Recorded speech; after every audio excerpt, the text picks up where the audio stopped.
Thank you for joining us for this cool new webinar, Pitching and Marketing Your Idea. This is also subtitled The Jim and Jim Show. So thank you for joining us, Jim Janicek and Jim Berger. I'm gonna give a little introduction for these guys in just a second. In the meantime, if you guys have seen these webinars in the past, you know, but if not, if you miss any part of this, or if you know somebody who could use it but couldn't attend today, you can go to our website and find the link to the YouTube recording after we're done with today's recording. It's at coloradofilm.org/webinar-series. You can also see all of our upcoming webinars. We have one on documentary production next Wednesday, which should be very cool. What else? If you have any questions as we're going along, you can look at the bottom of your screen and there's a little Q&A button. You can type in all of your questions as they come to you. And if there's something relevant in the time frame, I might be able to interject it, but we're also going to wait until the end to do kind of a broader Q&A session. So that's my little intro. Thank you again for joining us. And with that, I'm going to introduce Jim Janicek, who is the president and CEO of Janicek Media. Jim is the creative and collaborative force behind 5 9-figure brands with 5 to 18-year runs. This includes creator of ABC TGIF and the launch of 3 major networks. He founded and leads Janicek Media, an entrepreneurial firm that develops branded TV programming, new entertainment channels, and produces original content and on-air productions from concept to delivery. Clients include ABC, Fox, NBC, Disney, Warner Brothers, Comcast, and Dish. Jim also created and currently operates the Xfinity Latino channel for Comcast. That's Jim Janicek, and Jim Berger over here is the chairman and co-founder of High Noon Entertainment. Jim Berger's High Noon Entertainment is one of America's most prolific production companies, currently with 15 series and 25 pilots in production for the 2019 to 2020 season. Jim will be interested to hear how that is going and how that's changed during this time. Across networks and platforms including Netflix, Facebook, HGTV, Food, Discovery, Lifetime, History, Nat Geo Wild, Travel, Animal Planet, and Discovery. Yes, and you'll know a lot of Jim's shows from Von Miller's Studio 58 to TLC's Cake Boss and much, much, much, much more that I can't possibly list here right now. So please, with those introductions, Jim and Jim, take it away, and I will mute myself for the time being. Thank you, Kelly. Well, I'm excited about this too, because my friend Jim here, I think, is a master at television development and production, as he shakes his head no. So we thought we would put this together to help people, give you kind of a little insight on things we've learned over the years, because there are pitfalls you can fall into in the process of this, and waste money, waste time, all those things. And given that we all have a lot of time on our hands, there's also opportunity. I'm a big believer that in times like this, these are the game-changing opportunities that come along. Reality TV, which Jim can speak to, was created because of the writer's strike many decades ago, or several decades ago. Studios were at a loss what to do, and suddenly, they started producing these types of shows, and just blew the lid off. So with that said, Jim and I got together and we thought we'd share some insights with everybody. And we're going to start by sharing just some top line things and then dig in deeper with some very specific things about how possibly to pitch or how to structure your pitch. So Jim, I want you to go ahead and lead it off. Tell me a little bit, if you want to talk a bit, and then we can start asking questions. Sure. Wow. Yeah. Well, I think there's a couple of interesting things going on with this webinar right today. Number one is just like, what is it? What does it take? What makes a hit show? Whether it's a reality show or a documentary or a scripted show or a movie, what is it that makes it a hit? And that's what everybody is chasing. All the producers out there, whether they're writers, producers, scripted writers, reality producers, what is that? What's the essence of something that's going to capture somebody's attention? And we've been chasing that. We've been chasing that for 2 decades at High Noon, but writers have been chasing that for 1,000 years. Mm-hmm. Right? Shakespeare and on back. What is it that makes a great story that captures everybody's attention? So that's what we chase every day. That's what we think about every day. And then sub that, what we're talking about today is how do you ideate that and how do you make it? And then how do you push it into the marketplace and actually convince another human being or human beings to put their money behind it, and put it up and make it happen. Extremely challenging to do. Yeah. So Jim, along those lines too, let's talk about that. How do you decide what concepts are worth chasing and creating? I've heard always, and we kind of follow the same route. Obviously, number one is character and story. I mean, can you speak to that though? What is it that makes your lights go off and go, okay, this is something? Yeah, it really comes from two different ways for us. It's just as you said. Number one is story, and 1A is characters. The story. Again, we talk about reality TV, Jim. You know this. It's the same as scripted in so many ways. I mean, it's all based on story. Everything has to hook around no pun intended. It has to have a great story with a great hook, and a great story has to have all those key elements that have been age-old elements, whether it's conflict, dramatic. It's got to be relatable. And then the cast or the characters. The characters have to be, and now let's talk about non-scripted. In our world, the characters have got to be extraordinary. They can't be just everyday people, because none of us want to watch everyday people. There you go. It's just everyday. It's mundane. We want to watch people. Think about everybody that's on television. They're huge characters, whether it was Buddy Valastro, the Cake Boss, or Chip and Joe Gates from Fixer Upper, or you name all these different shows, the Pawn Stars, and think about all the different reality shows over the years. These people have been huge. Their personalities are huge. And what sets them apart is they do it whether the cameras are there or not. They just are themselves. Now, of course, they know the cameras are there, but they're just bigger than big. If they're not bigger than big, they're not going to be on television. They're just not going to make it. Interesting. So when you spot a character like a Chip and Joanna Gaines, or a Buddy at the Cake Boss, what are the steps you take, like, to test it out? I mean, do you vet it a little bit? You obviously search these characters down, find a little bit about them somewhere, and then go, okay, what are the steps you take to vet and say, this is worth my time and investment? Well, I'll answer that. Then I want to flip over to you because you're doing all the questioning here. So I'm sorry. I'll give you another answer. Well, Okay. I'll walk it back to our methodology, which might be interesting to everybody that's on this. So we've been in business more than 20 years, and annually, on an annual basis, we have a development team of maybe 15. We have 15 people on our development team at High Noon. And there is structure to development, and we can talk about that later. On an annual basis, we come up with more than 500 yearly ideas and notions. Now, those can be everything from, I have an idea that this would be interesting. Well, that's an idea or a notion. So 500 of those, and within the 500, we're also casting on the second side of this. So story, we're looking at different story ideas, and then we're looking at different people, right? So we have 5 full-time casting producers, and they're casting all the time. In addition to ideating, they're looking in property for home designers. They're looking in food for the newest chefs. And then we push them out into different areas, whether it's survivalists, it could be anything, right? They're casting all the time. And so those 500 people, characters, stories, we cull them down, and we're very tough about it. We cull them down. Every week we meet, we look at new people, yes, no, maybe, cull those 500 finds down into 80 or so projects that we want to put our money behind. And then at that point, we invest in a sizzle. Usually it's 2-3 minute sizzle tape. And then maybe it's something else as a deliverable. Maybe it's PowerPoint, something like that.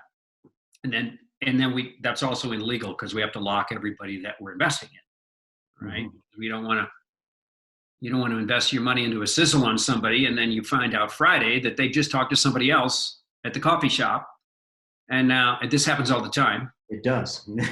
And now they're talking to everybody, and you put it into production at Netflix, and Netflix says, we just got a letter from somebody, they're filing a lien against you, you can't go forward because they claim it's their idea, blah, blah, blah. So that's legal as well.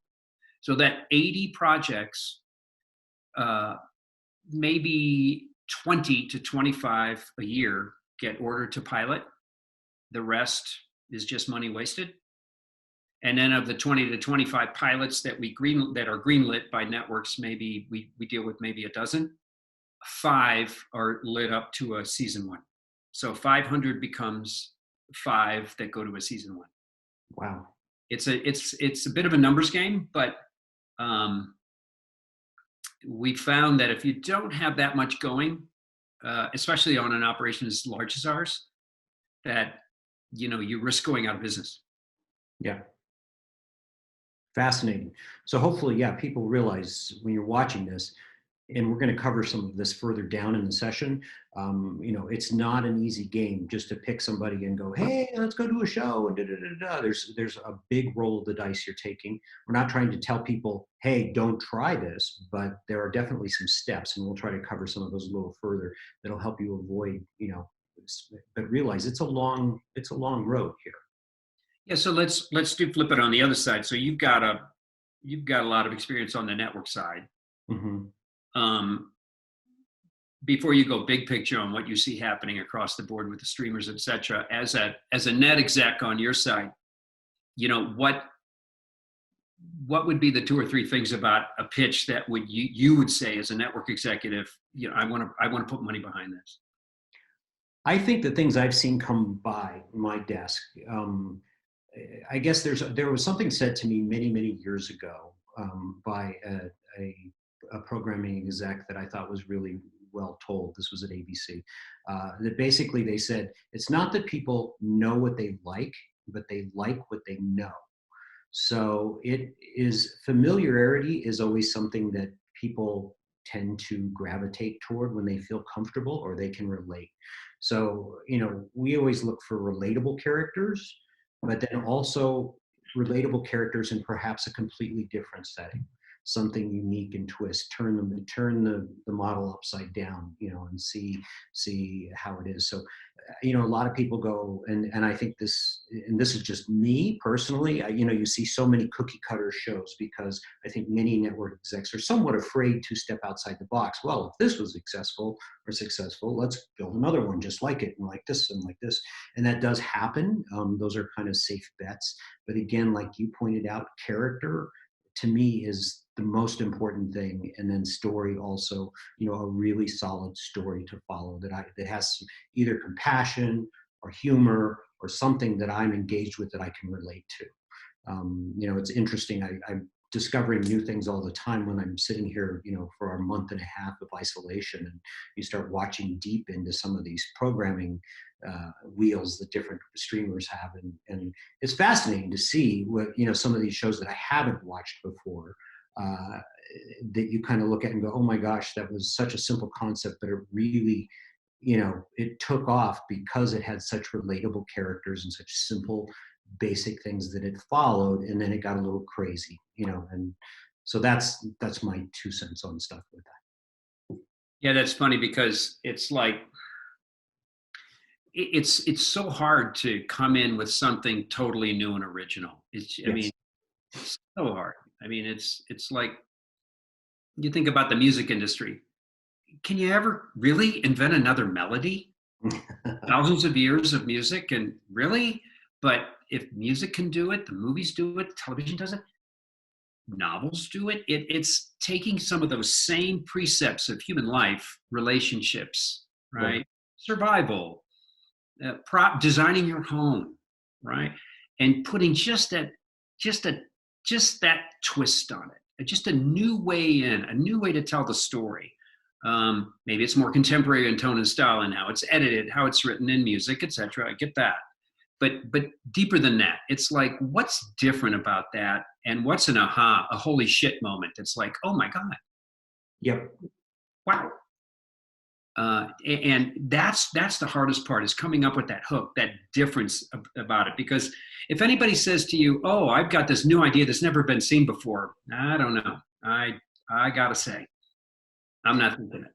I always liken it to when you sit in a pitch. Often, some of the most polished people who are pitching usually will come in and say, "It's this mixed with this," and then they throw, so they get your comfort level and go, "Okay, I kind of understand. You know, it's community meets this," and then they hit you with the bam. That this is the unique magic thing that's so different about it, and that could be, you know, a certain celebrity tied to it, or it could be just a completely different, unique angle that they, that takes the story, that makes it interesting.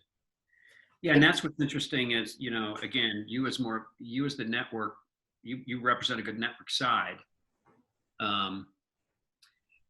That's what I find interesting, because before I started High Noon, I worked for Comcast, which was TCI at the time, on the network side. So I had 2 or 3 years experience on that side. But it taught me how to think as a programmer, not a producer. Yeah. I think that's one key thing I would want to impart today, is that it's market driven. If you want to go out and paint a picture, do a painting or create a sculpture, knock yourself out. Have fun at it. But we're in the commercial business. Yeah. Right. So we are selling to buyers, platforms, and they each have their own filter. So if I'm going to pitch something to the Discovery Channel that's a male-oriented programming, a male-oriented show for Discovery, it is going to look a little bit different for history. That same concept might be a little different for Nat Geo. Same thing on the female side. If I have a project that we think is female-driven, the Lifetime version is going to look different than the Oxygen. It's going to look different than the Bravo, and on and on and on. And each network had their own filter, their own brand. And when you walk in and pitch to a network, you better be ready, because I've heard many times over my career, "Jim, have you watched Lifetime lately? Have you watched the Discovery Channel? That's not our show. That's not our brand." Yeah. And they have filters. And people watching today might say, "Well, how do I know what their filters are? I don't have an agent to get me in the room. I don't have my head of development, Jim, calling these networks every day, knowing what they're looking for." Yes, so it is advantage me, and it's advantage you that way. But you've got to study the websites. If you have an idea, you've got to study their home pages, their websites. You got to know where. You got to think outside in, not inside out. Great. Yes, you think you might have something that you're excited about, your friends are excited about, maybe your broader people think it's a cool idea. All right. Well, then you've got to flip the other way, and think about, does this work? Where would I see this? Where would I watch this? And then if you think about that, then study those home pages, see if it might fit there, and be smart about who you're pitching it to. Because if you pitch once or twice and you're clueless on how you're pitching, you're not going to be pitching again. They're not taking your meetings again, because they get pitched all the time. You got pitched all the time, right? A lot. Yeah. Be cold as ice by the time. I mean, people come in with pitches. You probably are. You're already ready to go to hear it, and to probably think about taking it forward or not in your mind within the first 30 seconds. Yeah. Yeah, I would say that that's very true. As with sizzle reels, as you know, and even with casting, within the first 2 or 3 seconds, I can tell you if this is something that I'm interested in or not. It's that fast. And so it's so important to, get my attention right out the gate, or get attention, of whoever you're selling to immediately. Put your best foot front and go with it. So along some of the things that you've talked about, which I thought was great for people to understand, is to do your research big time before you ever go in. When you do your research, and Jim, I know you've got that. So you talked about creating sizzle reels, and I think that's a real important thing. Do you ever take an idea that you're developing and go, okay, we're going to go over and develop it one way for Lifetime and another way for Oxygen? Do you take that one concept and bend it in multiple ways so you can go across the board, or do you just focus on one? No, I always focus as wide as I can. Okay. Because I don't want to invest a lot of money into a development project to pitch to one person. Yeah. that's a big investment to have one person pass on it. Yeah. So I always, not me, we always think as wide as we can.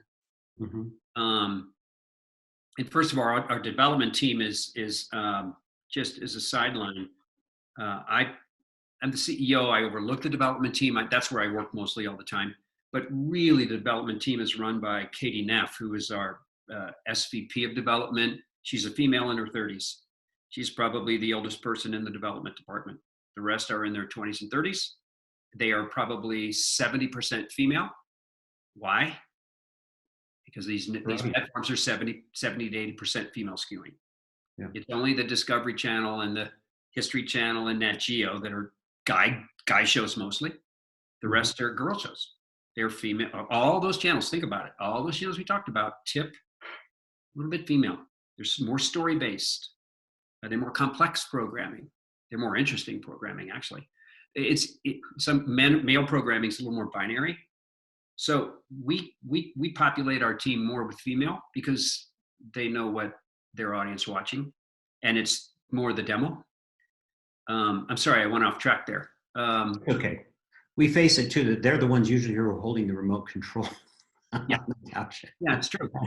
Yeah. And so you really do program primarily to the female audience, but it's really like a 45-55 split. It's not totally the men are not in.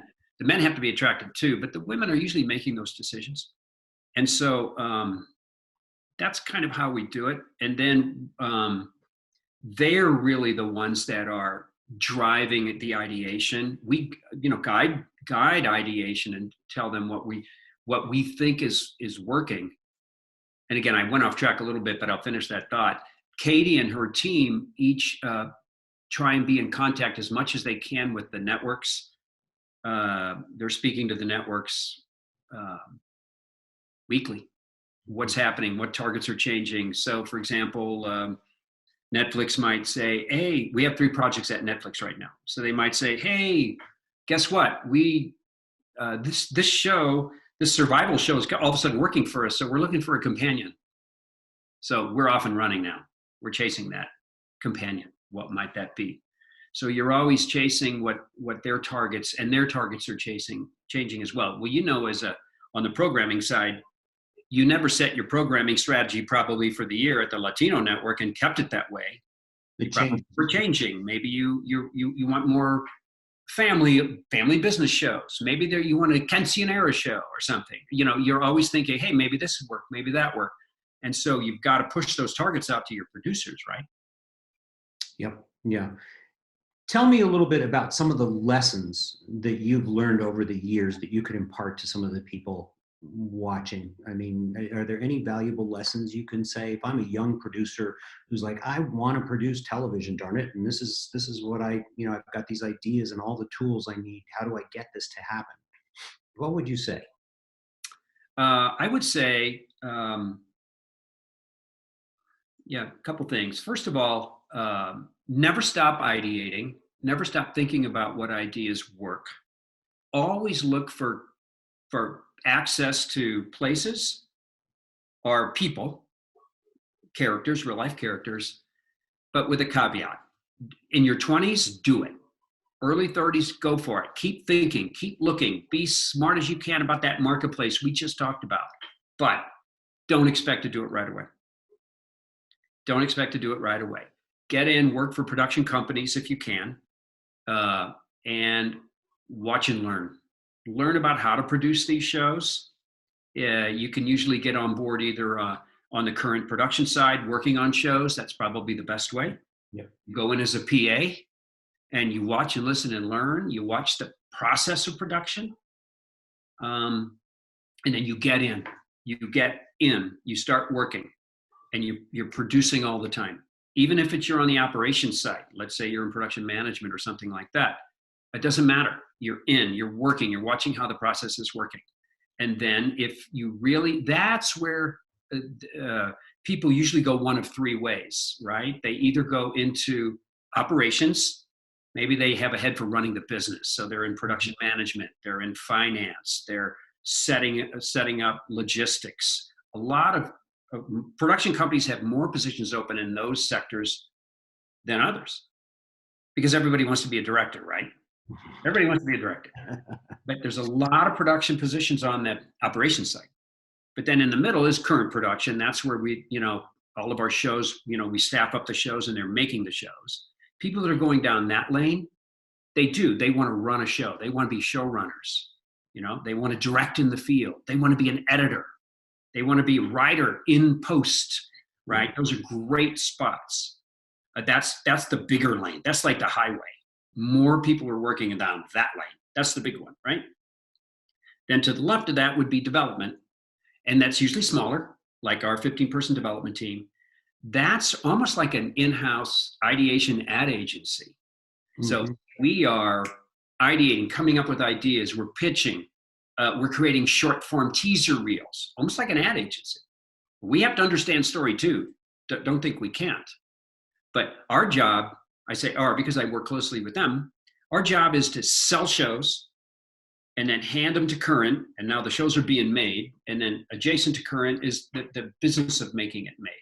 So back to who you're getting into the industry. Let's say you're either in college right now on this webcast, or you're mid-20s working in production, you're a PA, you're associate producer, whatever. That's what I would recommend. Go down that lane, keep those ideas.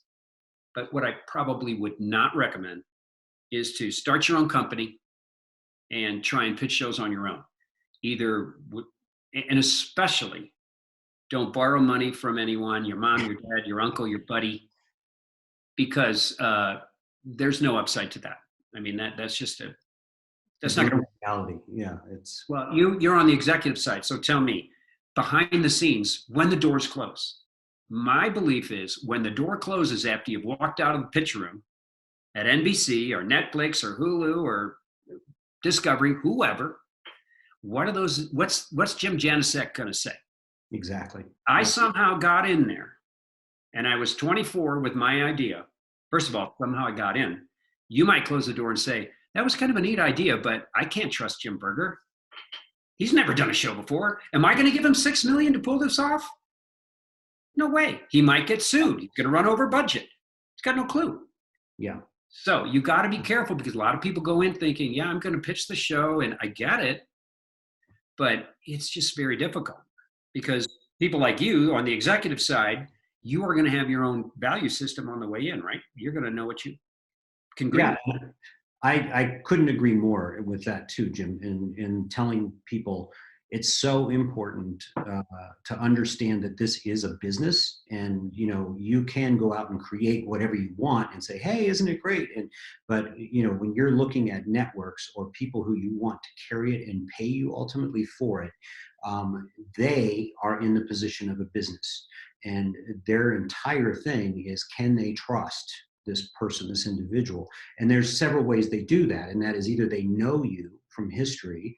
And, that in my case, in your case, I think that's how we ultimately got started was, when I was at ABC and I started ideating things and then got the opportunity to pitch a few things and got them to pick it up, they knew me. So I was an in-house producer for a while. So that was, the trust factor. And that is, again, as I moved into Disney, they knew me because someone else had worked with me and said, oh, you can trust them, you can get them in it. And as you know, there's a whole bunch of things going on behind the scenes, legal, releases, insurance, all these things that have to happen, that have to be there, buttoned up, tighter than day before a network will even touch you. Because the last thing they want to do is invest in somebody and have you go and say, here it is, and someone literally call them up and go, we love your series, it's super cool. The painting in the background of that shot, that's mine, and I never gave anybody the right to it. And so you can write me a check for $5,000. That's the last thing. And so those are the kinds of things that you can really stumble on. And it's wise to attach your cart to an existing, like Jim said, a network or a studio or a production entity that is in this full-fledged, so that you get you get wet and get really put through the grinder so that you understand what it takes. And then, and only then, you maybe see an opportunity where you can pitch a show let's say that, and I'm sure this happens, Jim, at your company, but you can, elaborate, but I'll play that role. If I was a producer or, a senior producer on your level and said, hey, Jim, how about if we do this and do this and do this? Once I've done a couple shows at High Noon or wherever, then you've got your wherewithal that you could conceivably go out possibly and take something and pitch. I don't know on your front, but I know we've done that before on our front. We've seen people come through, I'll have different staff come through and I see great potential in them, and they'll end up going off after they've done stuff with us to do other things. And because they have that experience. Yeah, that's true. And it happened to us too, in our 24-year history. We were lucky enough 24 years ago that back 24 years ago, cable was just starting. So it was really more the wild, wild west, and you could sell shows easier. But as we built the company, I wanted to get us into business with broadcast networks, NBC, ABC, CBS, and I hit a wall because even though I had a lot of work at Discovery and Animal Planet and Food Network, NBC, they didn't trust me. Yeah. And so I was forced to partner with other production companies in LA. And none of those projects ever went to series, but I had to partner up in order to ladder up. I had to partner up. Yep. And even today, it can be frustrating because we can go into NBC, ABC, Fox with a format idea, and I can just tell. And we've done some big shiny floor shows. We've done it, but I can just tell that they have a small club of producers they like to work with. Yeah. And I'm not in that club. Now I am in the club at HGTV and Food Network and Discovery, and now at Netflix more and more. I'm in the club, but I'm not in the club at some of those other channels. They just don't know me. Right. They don't care how many shows I produced. So and what's doubly frustrating is when you pitch a format, and then a year later you read in the trades that pretty similar format has been lit up at a big broadcast network, but this time it's with Ryan Seacrest. Yep. Ariana Grande is the host, or Nick and Vanessa Lachey, and you're like, well, God damn it, but guess what? I didn't have the top agent at CAA bring in Tom Cruise to front the thing.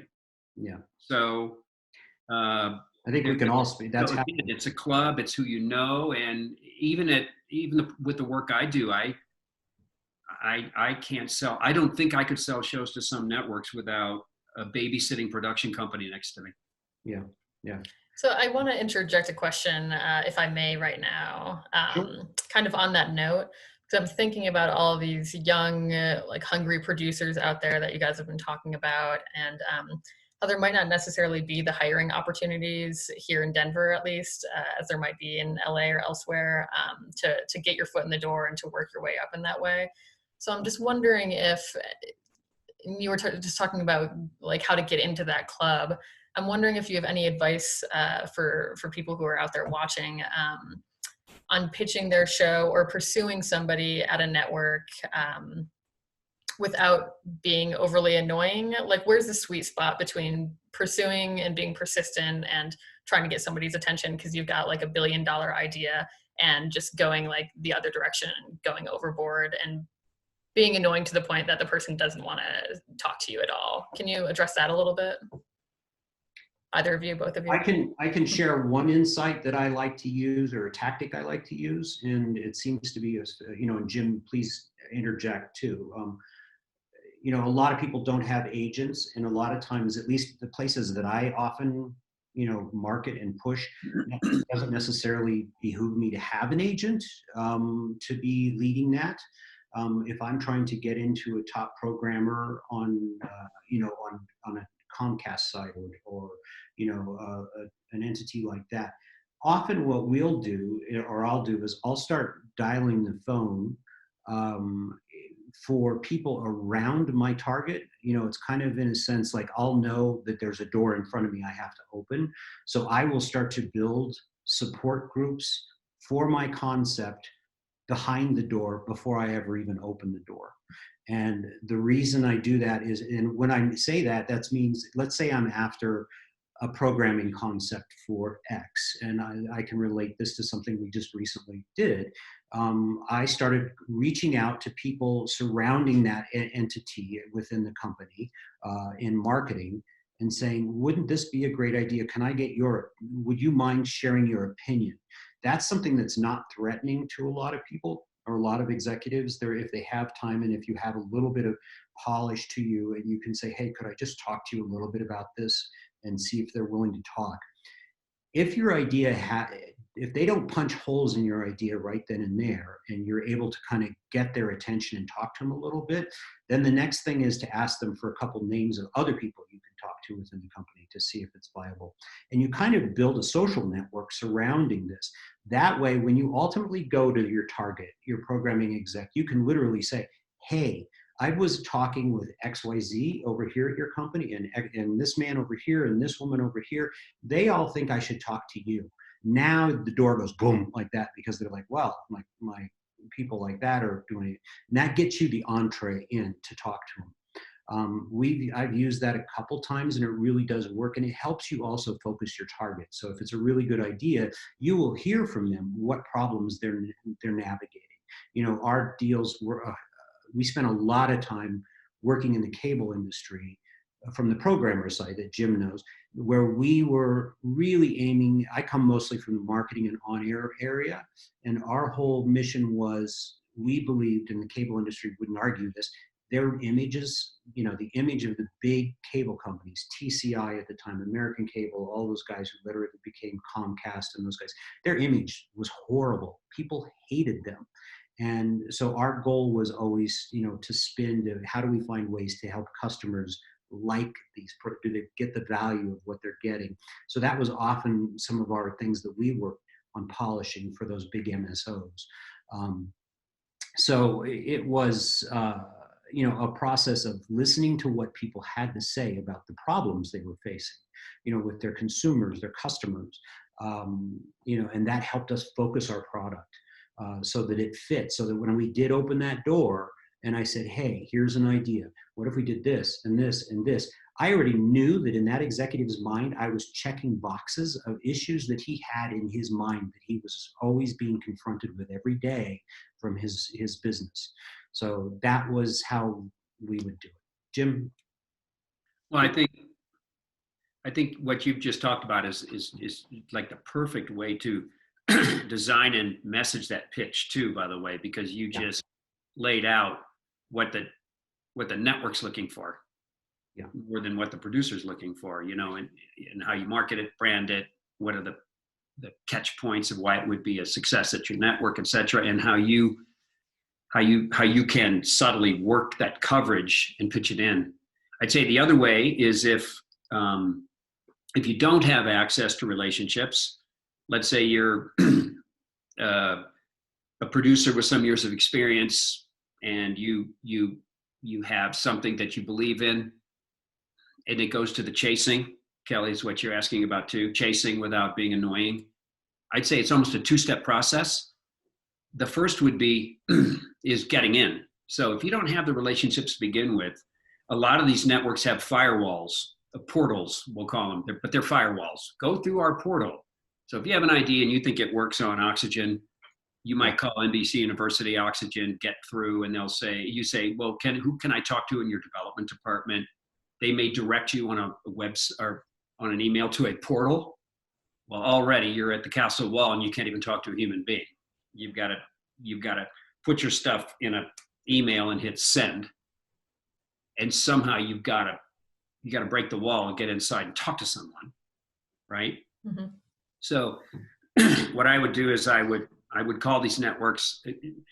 In Jim's case, you might know a few more people, but in this case, you don't know anybody. Yeah. So I'd probably call the networks and find out their portals, because you got to go through. But I would also find out someone in the development office. It might be director level.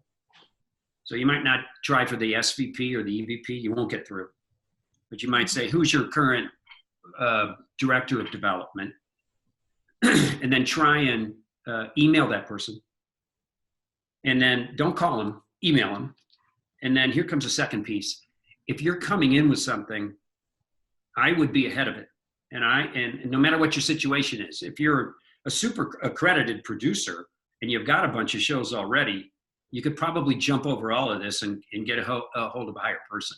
But if you're not, and you're trying to break in, then I would lead with two things. I would lead with any access that you have or talent that you have.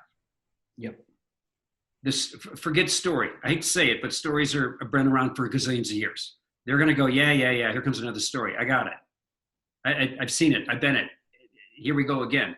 But if you say, I have access to the Secret Service Department, or I have access to this FBI agent, or this celebrity, or this person, and not only do I have access, but I have a deal, an access deal, or a deal with someone. Lock that up with a contract. And Jim Janicek is going to go, oh, wait a minute. you have a legal access to this or that? Hold on story, because again, Jim's seen he's heard a lot of stories, okay? And fine. But if you have something they want, right? I would stay clean on that. And then I would say, I'm going to go through the portal or through your main protocols. But yeah, let's have a quick conversation, right? That's how I would do it. I would try and find something sparkling in the room that they don't have, that Jim Janicek has not heard before, doesn't have before, right? And if you could just say, get 5 minutes, and then I would say, I'm taking this wide, because Jim doesn't want to hear that it's on some other network, or his boss doesn't want to hear that, how come, did anybody hear Love Island? Did anybody have that? Did anybody else hear this? And if Jim says, yeah, I heard it. Well, why didn't you buy it? Yeah. He could lose his job. Yeah. So if you have something that you think is important, sparkling in the room, the agents like to say, something shiny, then I would value that, and I would try and get 5 minutes on the phone, and I would let them know you're taking it wide. You want them to see it. You want to bring it to them. That's step one. And then step two is the chasing without being annoying. Look, generally, if you haven't heard back in a week, it's a pass. I'm telling you, it's a pass. These networks don't hold stuff for a month. They don't hold stuff for 2 months. They're not as chaotic as you think. It's like, oh, they haven't had a chance to look at it. Oh, they're still thinking about it. No, they're moving fast. They see a lot of stuff. It's yes, no, maybe, move. And if they like something you've got, they will respond. If a month passes, you got to move on. That's a great note too. It's right? How many times people sit around waiting, well, so-and-so said they really loved it. And, 2 years later, they're still chasing one idea. Yeah. And it's a loser's game. So if you don't hear from a week or two, then maybe I would email one more time. But I would make it definitive, like, Kelly, I haven't heard from you, and just a reminder of this, but we're going to continue to take it wide. I hope I hear from you. Now, that's so much bluff, but again, as Jim said, so many people pitch it and they send it in, and they kind of desperately hold on it for a long time. Yeah, I think that's really good. I think there's a lot of mystery behind that, especially for somebody who, as we've mentioned, they don't have their foot in the door. So they're always wondering, they must be in LA and New York. They're so busy. They just haven't looked at it yet. So I think that's good for people to hear too. Yeah. Yeah. Thank you. I didn't mean to derail your outline, Jim. No, so please. So we've kind of talked about a number of these pieces, and Jim, if you have something else you want to add in this, little opening bit, that's great. I thought maybe we dig into some of the real depth that, of things, a couple things that we've got in line, how to create a pitch document, the complete pitch package, what is network pilot season, and if you did gain representation, some differences between network and cable and how to pitch them. I thought we should start that little process or talking about those things, but is there anything else that we want to cover, Jim, before that? No, we can move through that. Okay.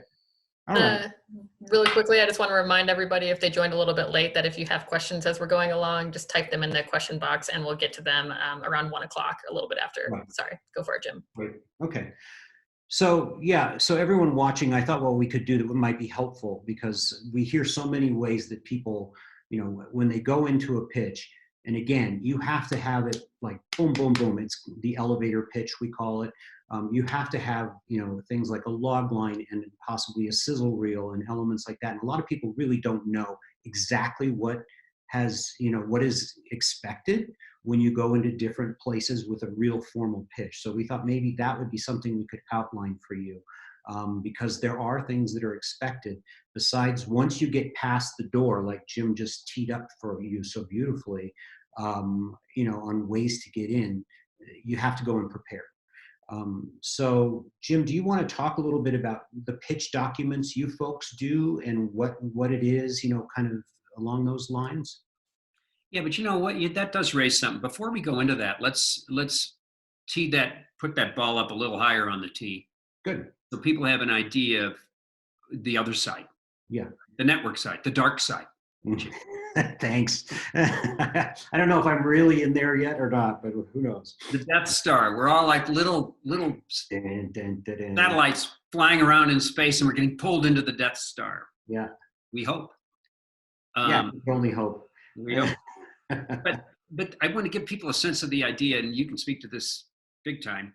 What's happening on the other side? So just to go to a sort of a macro perspective, let's take a channel. Let's take the Discovery Channel, right? Right. Okay, big picture. This is important to understand. Any platform, Discovery, now you talk about streamers, Netflix, etc. Hold on to that. It started from the biggest picture. They have, not to be too pedantic, but you're the head of programming at Discovery. You have a budget. Your budget is 500 million. Now it's more than that, but let's say it's 500 million bucks. So I'm the CEO, I'm the chairman of Discovery. I say to you, Jim Janicek, you got 500 million bucks. I want you to make Discovery the #1 network in television. Right. Okay, great.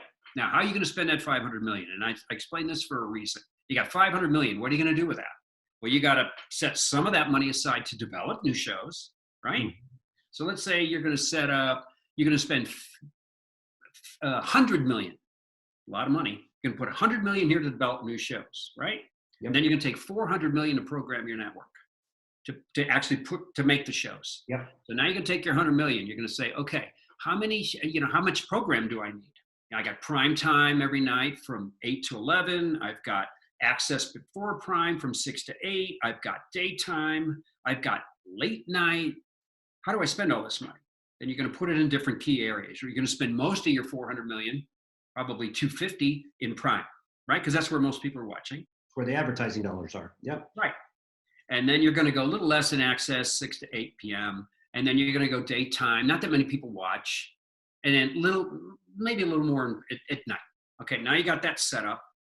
And now you got to find the shows to make the shows. And now you're going to brand your nights. So on Discovery, it might be Monday nights, build night. It's the auto build shows and the motorcycle build shows. Tuesday night is survival night, right? Mm-hmm. Wednesday, blah, blah, blah, etc. Now you're going to take that development money and you're going to say, okay, I need like 800 hours of fresh programming a year, right? It's got to be original, right? And maybe I can rerun it once or twice. Got to be original. How do I spend this money on development?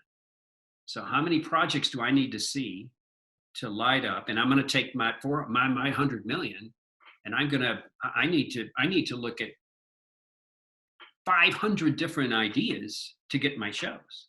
So I'm going to apportion that money out, and now I have a staff under me, development staff.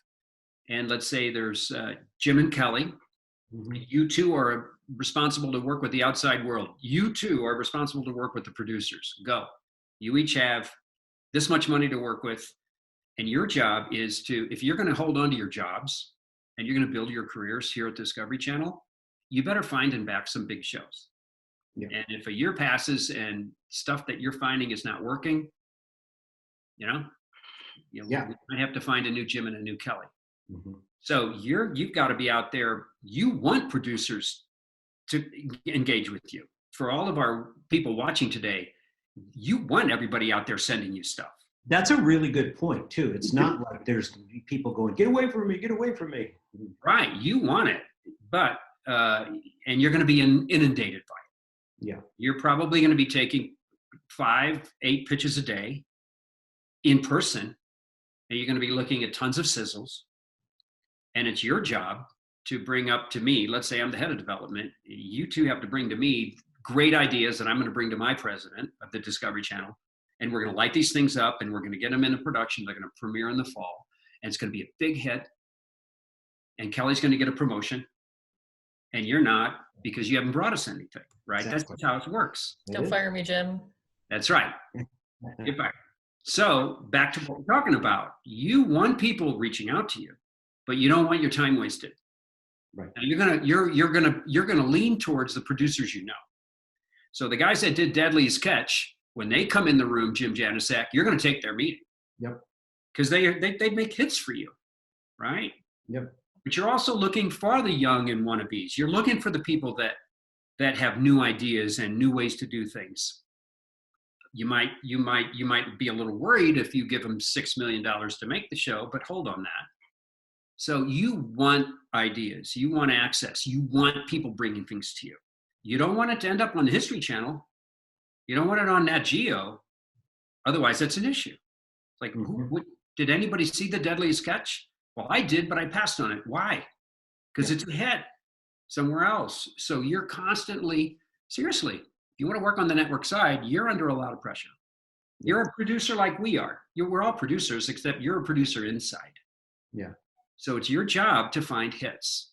So now if you got that, thinking that, now you come back to the other side. And from the other side, it's our job to come up with those hits, that access. And we also, by the way, we have to make the hits that we promised.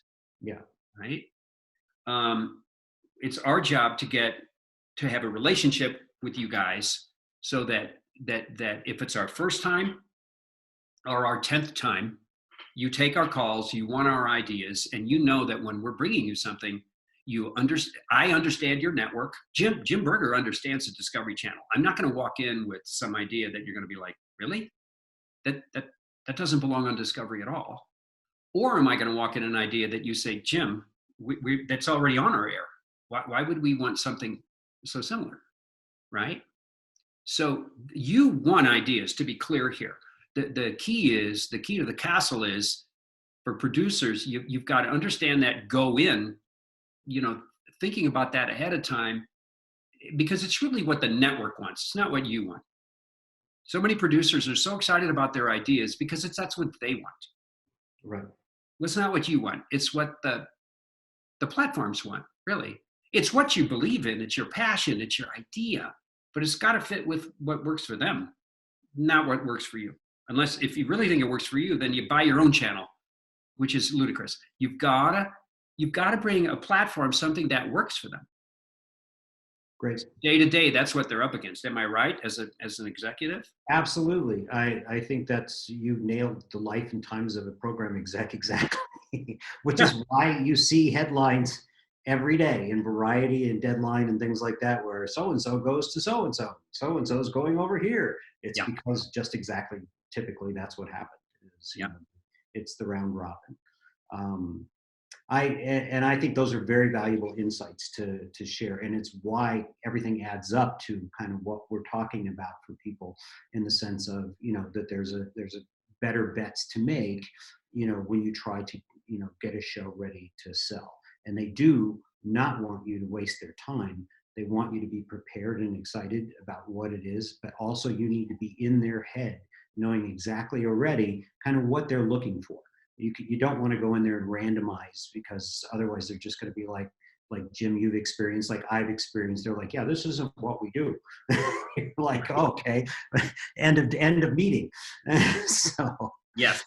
So along those lines, Jim, do the classic things on a pitch document that I'm always familiar with is usually there's always a log line, which is something that's, saying this is the original. It's got to say, is this an original concept? This idea stands out from the pack because of the log line. What makes this unique? And it's got to be catchy. It's are we showing the viewer something they've never seen before? That's all got to kind of be wrapped up in this beautiful log line. I mean, can you talk about that a little bit, and how you guys develop your log lines? Do you do log lines, or tell me a little bit from your perspective? Sure.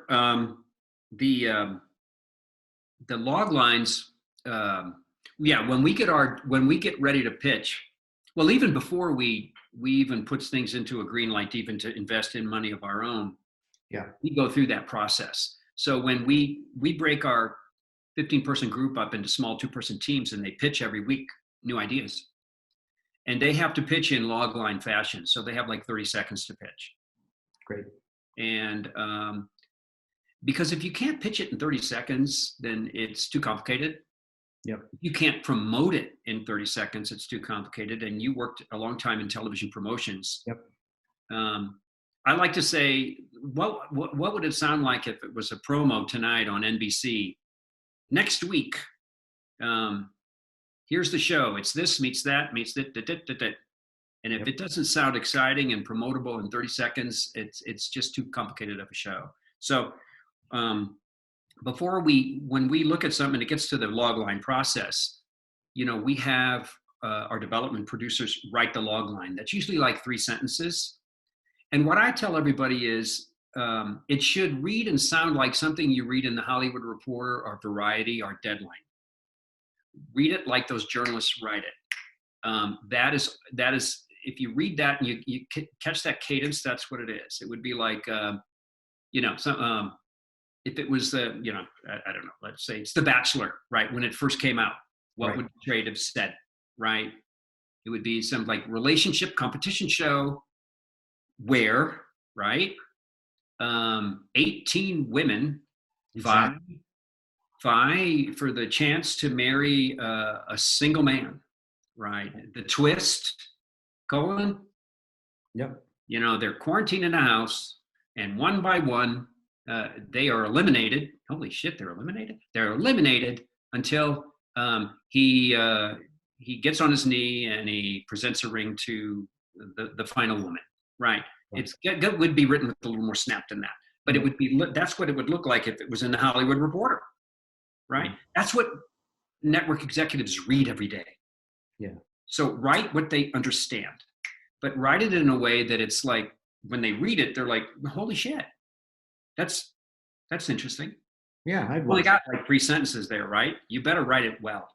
Yeah. Which means it's good, because as a producer, you're cutting out all the fat. Because, we producers, we tend to load it up, right? You pitch your friends at a party on Saturday night, and they're like, really? What? Get to the point, right? Well, you got to get to the point. You better get to it fast. Yeah. And it better have a hook in it, or something in it that the human being that reads it says, oh, okay, I haven't seen that before. I'm interested. So that log line, then everything hangs off that log line, right? Relationship-based competition show, right? Okay, then what? A group of women, 18. Okay, then what? Compete, right, for the chance to marry. Holy shit, really? In 1 week? Yeah. Some single guy. Yeah. Done. Is there anything else to it? I don't think so. Not right now, anyway. Hold the rest of it back. You don't have to pitch everything right away. That's the log line that you're talking about. And then everything kind of hinges from it. Two things would go along with that log line. The sizzle, which we can talk about. And then any kind of a format breakdown that would be almost like a PowerPoint. Right. But your point's a good one, because when we pitch, when we go out on pitch trips to LA, New York, or Washington, we'll typically go with our agents at William Morris WME, and every network will require a log line ahead of time. So when you set a pitch, they'll say, please send the log line ahead, because the network executives want it in advance. That's very dangerous, isn't it? Because they could read it and go, oh, no, I don't want this. Yeah. So they might even cancel the meeting if the log line doesn't say what it is, or if your show basically isn't any good. Because if it's not any good, even the greatest log line won't save it. Yeah. Does that make sense? Totally. To me, absolutely. So talking about the sizzle on top of it, so everyone understands, what Jim's talked about is that catch line, which is so well put, by the way, how does this fit in a promo?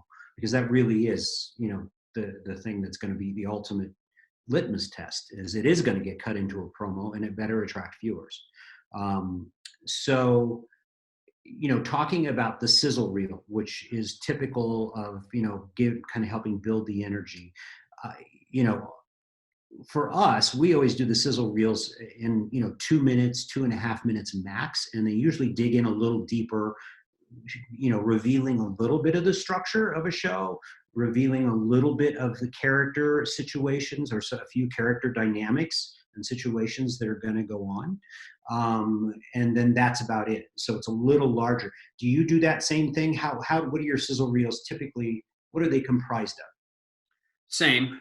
It's changed over the years, but pretty much the same as yours. Nothing over 3 minutes. Even 3 minutes is pretty long. Yeah. I can't tell you how many pitch meetings I've been in where the network executive starts to lose interest and they start checking their, rudely checking their email. Yeah. Especially after you've been in like your 8th pitch meeting in 2 days, and now you know that sizzle reel so well, you hate it. You hate every moment of it. You're like, oh my God, here comes the boring section. And you can almost tell, for God's sakes. So the sizzle's critical. Anymore, the sizzle is really critical. But on the other hand, it doesn't need to be it doesn't need to be a super expensive movie trailer. So we have really gotten to the point now where we do a lot of, we used to send a crew to let's say it was Buddy Balastro from Cake Boss. We would have sent a crew to Hoboken, which we did at the time, or Chip and Joe Gaines, Fixer Upper. We sent crews down there. We interviewed Chip and Joe. We interviewed Buddy Balastro, Cake Boss, or whoever. And now we Skype them in the early process anyway. So we have really good Skype interviews that we can save money on, number one. Mm-hmm. Skype. And they can tell their own stories, right? So if it's like the Cake Boss, you could say, hi, I'm Buddy Balastro. This is my place in New York. And he's got his own camera. Let's go meet my mama. Let's go meet my brother Mauro. Hey, Mauro, so he's shooting it all himself. 8 years ago, we shot all that. But now we ask the talent to shoot it themselves. And we edit it, or we will shoot some new, or we will pull rips from the internet that are just representative. We do that too. We pull rips a lot from the internet to help represent it. One thing I think you hit on really that's great, because you can spend a lot of money and time building an incredibly polished sizzle reel, and we've all got them. And more power to your editing forte. But remember, the most important thing you're trying to show in this sizzle reel is the story itself and the characters itself. And that is where you could do all this flash and these beautiful shots of a cake being made and all this wonderful stuff. And that says everything about your ability, but you really should already have that confidence with the executive. What he's looking for is Buddy going, hey, this is me and it's my story. This is my shop. Because I'm asking myself, can I fall in love with this guy? Do I like this guy? Do I like what he's doing? Is the story interesting to me? That's what you have to convey in the sizzle reel, I think. Yeah. Do you agree, Jim? Yeah, I mean, I think the big rule is for anybody, whether it's a bigger shop like mine or a 2-person boutique shop or somebody that's just got their own idea starting out, only invest as much time, resources, and money as you need to get to the next step. Exactly. Only invest as much. Don't overdo it. If you've got a really interesting character, let's say it's a family-based business in Omaha, and it's hilarious, like the Cake Boss of a restaurant in Omaha, it's family-based, only invest the money you need to move to the next step. So the next step might be a development deal with a channel. So I send it to you, and I say, look, I didn't shoot that. Jim, I found this amazing family-based business. I asked them to shoot their own material. It's rough. Have a look. I think you'll agree with me that there's something here. So give me some development money, basically. Give me 30 grand. We'll do a and I'm going to go out with my crews, and I'm going to shoot more supporting characters, a little more of this and that and the other. And then let's get a deal going. Let's make a show. Because if you try and shoot it yourself and make it, like you said, really nice, you're just asking for a no from a network. Why? Because the networks, they're particular people. They might be, oh, I didn't like the way Jim Berger shot that. Exactly. So if he makes a series out of it, he might shoot it that way. Well, no. I might say, no, wait, it was quick. But it's too late. Yep. Now they're going to think, nah, we don't trust him. He's not a good producer. To only spend what you need to move it to the next level. And anymore with self-shot video, we want that anyway. We're not going to invest money to send crews all around the country and get there and find out it's kind of We ask people to shoot their own material. I think that is a brilliant insight on this type of thing, especially, when you talk about how I kind of lost my train of thought here a little bit, but what I do think with, this home shot material and getting to the next level as you speak, one of the biggest danger things you can do, and I think I've experienced this, I'm sure you have too, is I don't think there's one project that we have ever developed from the start that ends up being exactly what the vision was from the start. I'm standing in the elevator one day and all of a sudden I'm like, oh my God, there's a show. I've got to do this. And I've got it all coming together in my head, exactly what it's going to look like and how. And I start working on the pitch, start working on the story, and start working on the clip. And I guarantee you 6 to 8 months later, when it actually becomes something more, it's nothing like what that looks like. So to Jim's point, to try to get to the next baby step than to take that quantum leap and say, this is the show. It's great. That's great. I'm just going to butt in here for a second. Yeah. I want to be respectful of your guys' time. We've got a bunch of really good questions coming in. So maybe in the next minute or two, we can start opening it up to questions. Jim, I don't know if you want to end with any final thoughts for the moment, and then we can revisit those thoughts after questions as well. So there's only a few things I would say that, people need to keep in mind when they go into a pitch. And I just want to, and you can look this up on the internet too, or I can share this with people if they want to, I can share a document that kind of gives you an outline of what you need to do. And then you'll get more detail by searching what makes these pieces up. But, other things you need to keep in mind, depending on what you're doing, whether it's a reality show or not, like Jim said, is they're going to want a format or what's called a series Bible. And so those are important things to kind of have in your back pocket, usually not in the first meeting. Usually like, hey, we like this, we want to see what you would do with it. You need to have a series Bible in plan, which takes a lot of work. And sometimes even if it's not a reality show, it has, 1 or 2 or 3 episode scripts. So I would recommend that people, kind of think about that. And again, if you need that information and kind of how that's done, I will be happy to, send that and give it to Kelly, and she can link it, and then you guys can pick it up and, use that as a reference.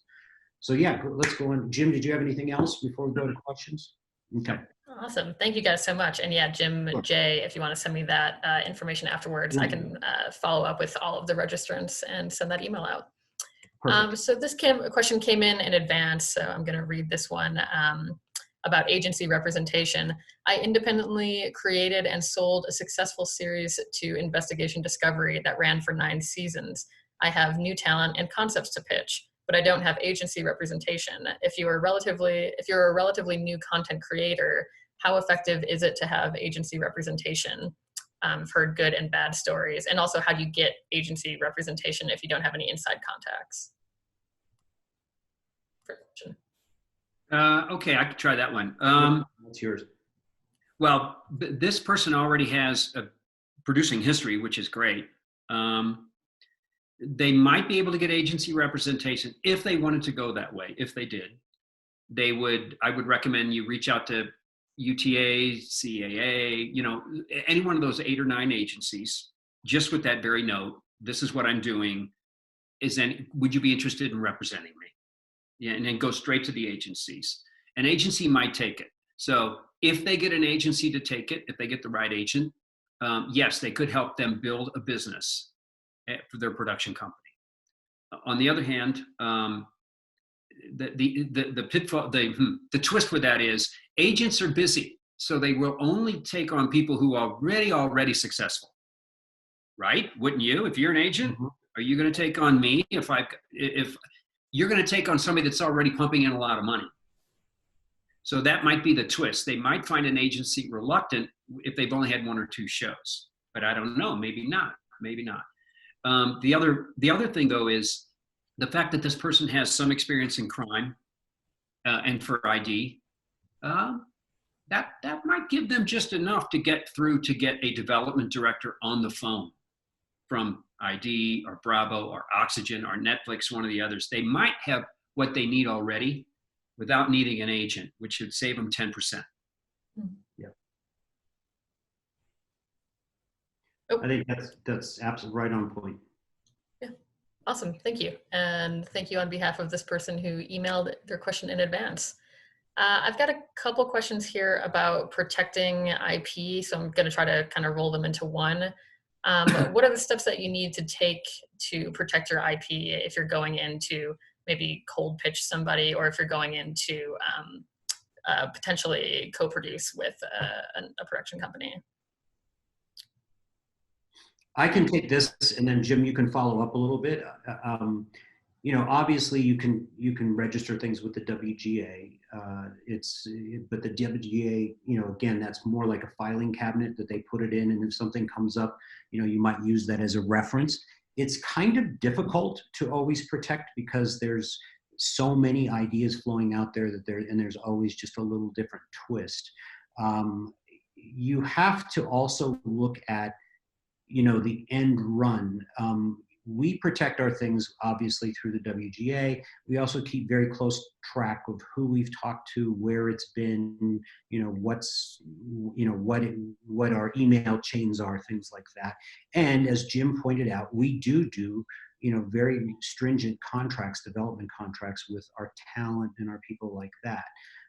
To protect what we're investing in before we take it to a studio or network or things like that. That is not to say that it doesn't get stolen all the time. I mean, we've had, as Jim mentioned, and he's had too, things, you'll be sitting back, I can probably name, I don't have enough fingers to name all the things that I've seen go by that I'm like, oh my God, that's the show we pitched. And it's, 9 months later and they gave it to somebody else because they had more confidence in them or whatever. One example I can even say too, that I think this is a good, you have to kind of take the good with the bad. This happened a couple of years ago. A very good friend of mine who went on to Disney. She and I developed a show with a gentleman who, was a fashion icon, I will say, and had done really amazing things and had a show concept that, was supposed to be kind of world changing. When we got into it, we kind of realized it wasn't going to work. We just didn't like the character as much, and it just didn't feel right. But we had developed the show, and we kind of had this show in our pocket, and we had talked to a couple of people about it, and we decided, it's just not the angle that we want to go. And then my friend from Disney was at the upfronts of a certain network, and there's our show. All of a sudden is premiering at this network. We're like, whoa, what happened with the talent, by the way? And so it took a lot, and we ended up entering into, going after them with litigation. And yes, it would happen that the networks, it makes the networks a little afraid and all that. But to boil it all down, what happened, which our attorney kind of talked sense into us in the sense of you have to look at it and go, is it worth the chase? Because his point was well taken. Until this show's a hit, it's not worth anything. And you can say, that's our show.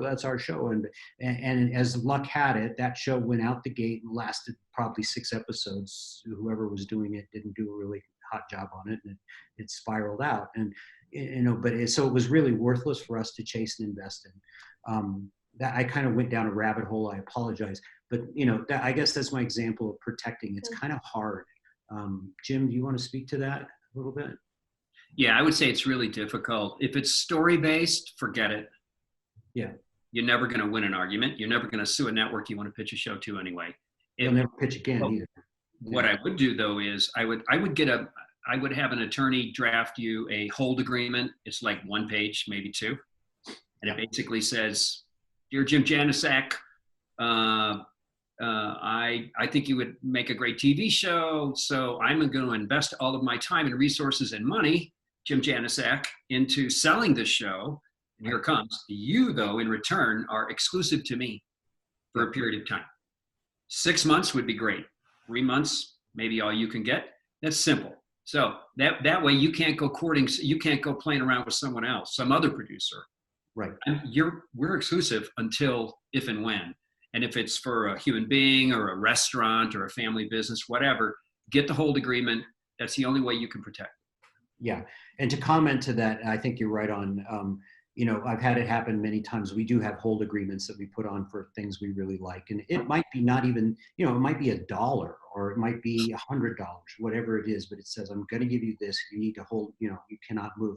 Because as Jim mentioned earlier in the conversation, it happens all the time where you're talking to somebody, working with them, developing their idea, and then you go off and you're really focusing and they don't see you really focusing because they're off living their life while you're behind the scenes building this whole, case for them.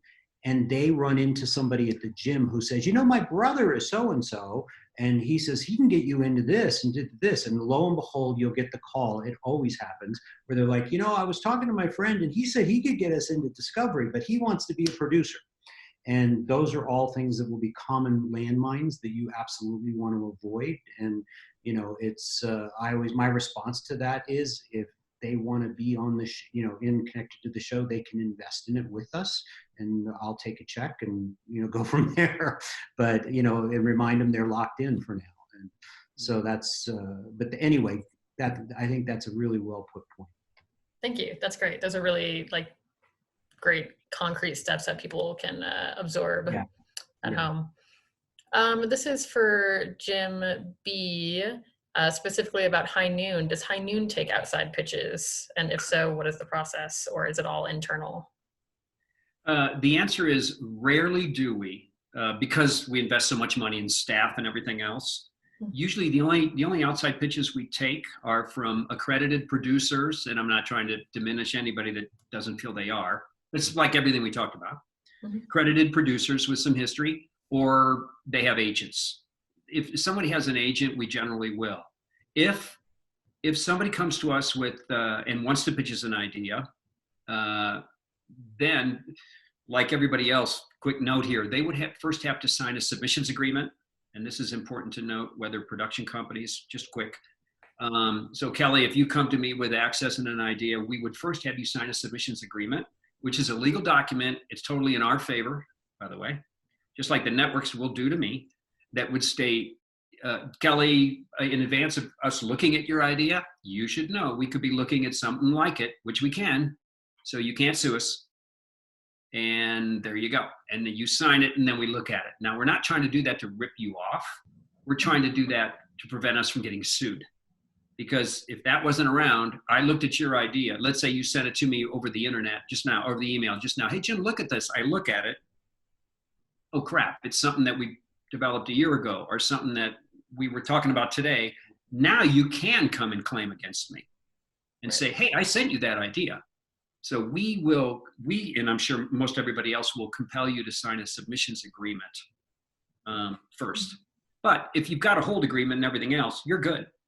We're not going to, people don't want to be stealing everybody's talent, by the way. It's not, there are some people like that out there, but mostly people aren't stealing things. Yeah, that's great. And you mentioned earlier that, story is story is story, and story has existed since the beginning of time. So I'm sure you get a lot of the same coming through. So to have one person say like, oh, they stole my idea when 10 other people talked to you about that this past week. Yeah. Right. It's probably really important to protect yourself. And if it's a historical story, if it's something like, we bring up where it is like exclusive access to something or a historical story, where, for instance, for a long time we were working with a book property that, we had bought the rights to.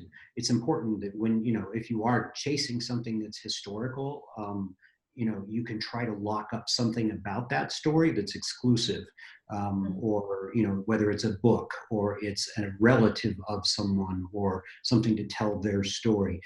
That's one way to protect it as well, as if that side of that story is yours. If it's general history and in the public eye, you don't have anything you can do. Right. So, Great. Thank you. We've mhm. got about 10 minutes, so I'm going to speed through a couple of these other questions coming in. Somebody's asking if you guys can speak to what has to happen to create a hit, such as the promotional strategies and the media that comes after actually creating the show. Can you talk about like what that machine looks like a little bit?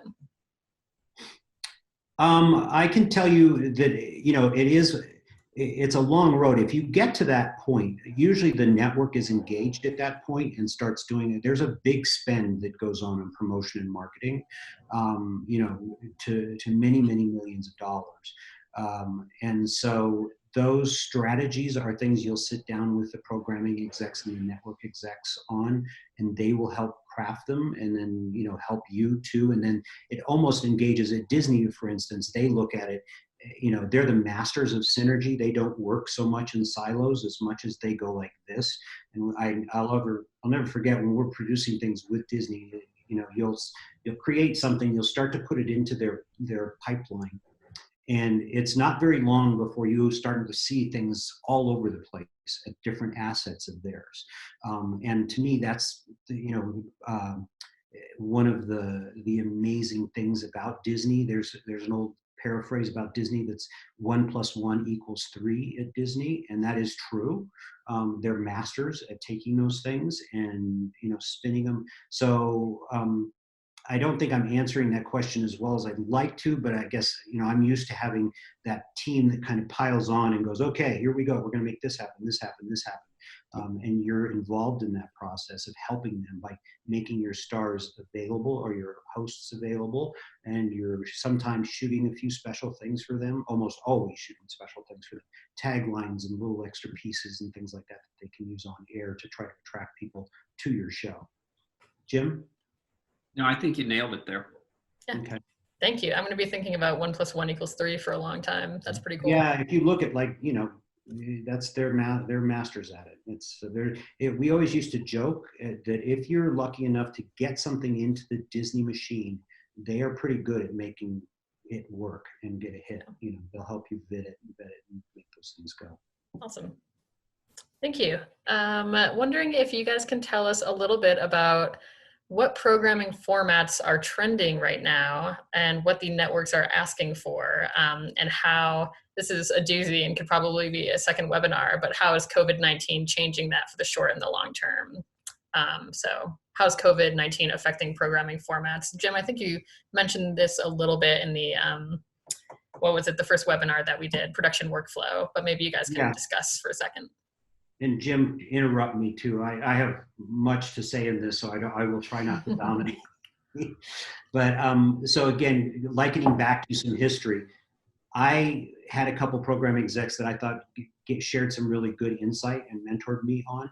In good times, typically the viewer will look at sci-fi, will look at drama and hard things like that.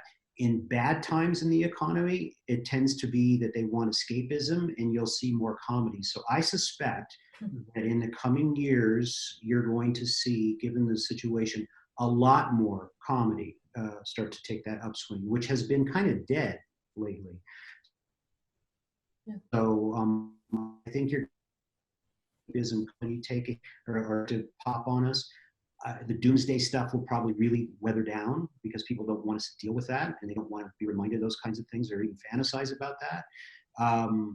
The other thing that I think is a big change in, just like reality TV became something in the writer's strike, this is one of those things where I think as a viewing audience, we've been changed already by this. And when I say that, I'm saying, the fact that so many people now are broadcasting from home on their iPhone, and it's kind of seen as acceptable.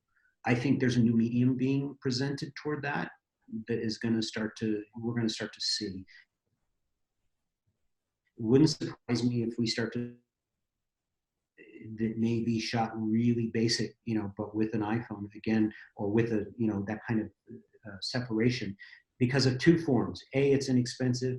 B, for the first time, it's really up close and personal. So now I'm in Jimmy Fallon's home, now I'm in, and I think the customer really likes that. And so I think we're going to continue to see those kinds of things. And then short form, I do think that, you're going to see the 10-minute stuff. I don't know if Quibi is really the answer, because I think reality TV and some of our YouTube stars are actually driving more audience than big celebrities anymore.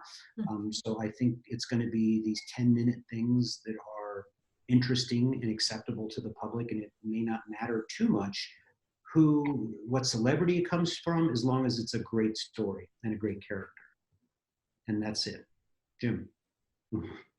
No, the only thing I would add is on the short term, we are looking at sort of COVID programming where celebrities are going to do wraps from their home, shoot stuff from their home, and we're going to supplement with footage that we shoot. Yep. And then we have versions of that same show, that same format that would have them post-COVID. Once COVID is over, then it's how it would look if we were shooting it around the country. Gotcha. Cool. Thank you. Yeah, my microphone's on. Great. Thank you for that. I'm trying to phrase this next question. Maybe you guys can help me frame it a little bit. There might be a typo in here. Where do you see branded content or corporate sponsorship of shows considered? Do you see them considered? Somebody wrote early, never. I'm not totally sure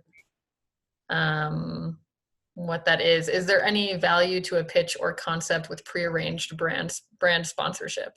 There we go.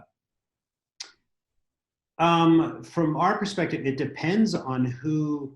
So obviously brands are a big part of the television world, and I see conflict and I see benefit. It depends on how the programming is pitched. If it's a piece of branded content that is created for, let's say, Ferrari, let's just take that as an example, and Ferrari wants to do a show about something with F1 racing, and maybe they're playing around with that idea, and you can get them to pay for that show, odds are that you're also going to have to either give that show to the broadcaster and retain some of the advertising to hopefully recoup some of that money, or the or Ferrari is going to see that money as being promotional marketing and it's a great deal no matter what. So that money they invested in the programming going out there to the public is a loss on the books in one way, but it's a big PR move. I don't know, and a network would necessarily totally embrace a show that already has an embedded advertiser in it, unless they're in bed with that from the very beginning. Typically, because a lot of networks have deals that are already with certain brands that, if they were to take a deal with another brand and then there was a conflict of interest, they'd have an immediate problem with their advertisers. And their advertisers would be like, hey, you can't talk to Ferrari, you're our guy. We buy our advertising there with you. We're Chevrolet. So those are the kinds of things you could run into. So I guess you either have to do it way up front, and it's got to be part of the pitch when you start, and the network has to be in on it. And their agency has to be in on it, or you're going to end up buying that time slot or giving that time slot to somebody, or that programming to somebody to put into their time slot and let them get the benefit of the advertiser dollar from it. I hope that makes sense. Yeah, I think so. Thank you. I know we're almost out of time, but we had one question about the Tiger King, which is great. And it kind of tails into a question that I want to selfishly ask as well, about how do you, I'm trying to phrase this. Do you think that content, reality or non-reality, needs to be like totally edgy these days to get any kind of attention with all of the content out there? Is there room for something that isn't as extreme as this Tiger King character? Or I'm watching Westworld right now and I can't even follow half of it because it's just so out there. What do you think about, needing to be like super edgy at all times? Jim, that's yours. I think that the fact that we have more platforms actually creates the opportunity to have programming that's not quite as edgy. It's, I guess, how you define edgy. But on the other hand, I'll say that's number one. Mm-hmm. There's more product on the grocery shelves, so good. But on the other hand, every single piece of content, whether it's a 7-minute short form content or a traditional 30 or 60, it needs to be so well produced with so much bite to it that it has got to hold a viewer's attention. And yes, the Tiger King guy's crazy. We looked at him ourselves 4 years ago. They don't have to all be Joe Exotic, but the characters better be big. They better be sparkling. The storytelling better have bite right from the first second, or it's a loser.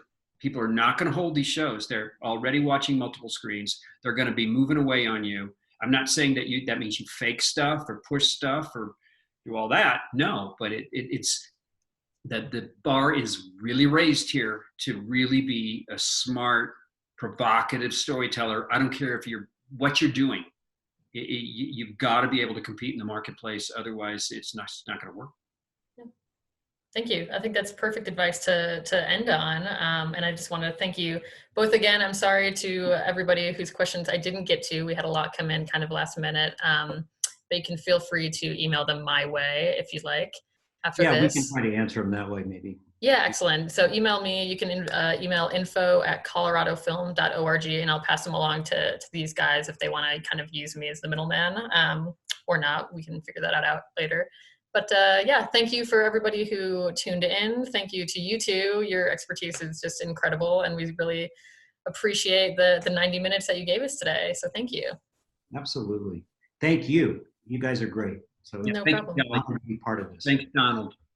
Yeah. Okay. Of course. And you can find this recording up on our YouTube page afterwards, which is linked out at coloradofilm.org/webinar-series. So thank you guys again, and have a great rest of your snowy afternoon. All right, everybody. Thanks, everybody. Bye. Tim, Kelly. See ya. Bye. Thanks.